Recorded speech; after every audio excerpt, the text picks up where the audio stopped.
En septembre dernier, la première maison Âge et Vie était inaugurée à Montfaucon, dans le Doubs. Une drôle de colocation pour personnes âgées qui avaient perdu leur autonomie. Qu'en est-il aujourd'hui? Réponse tout de suite avec Emmanuel DS et notre droit de suite de ce soir.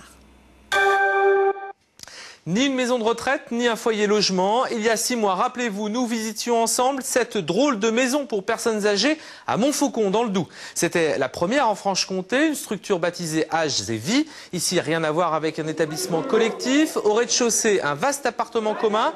Et à l'étage, des personnes âgées qui louent un studio et sont co-employeurs du personnel. 3 aides à domicile qui logent également sur place avec leur famille en payant leur propre loyer.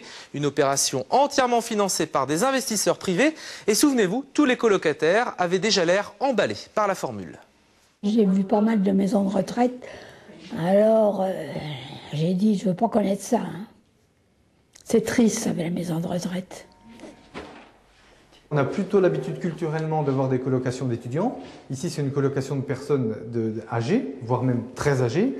Mais d'un point de vue humain, ça fonctionne de la même façon. Mes 2 collègues et moi habitons à l'étage. Donc quand on sort de la maison des locataires, on est chez nous. Donc ils ont une présence professionnelle et de voisinage. Et depuis 6 mois, on est venu de partout dans la région pour visiter cette maison témoin. Du coup, 4 autres structures vont ouvrir cet été à Mandeure, la Rivière-Drujon, Orchamps-Vennes et Montbozon.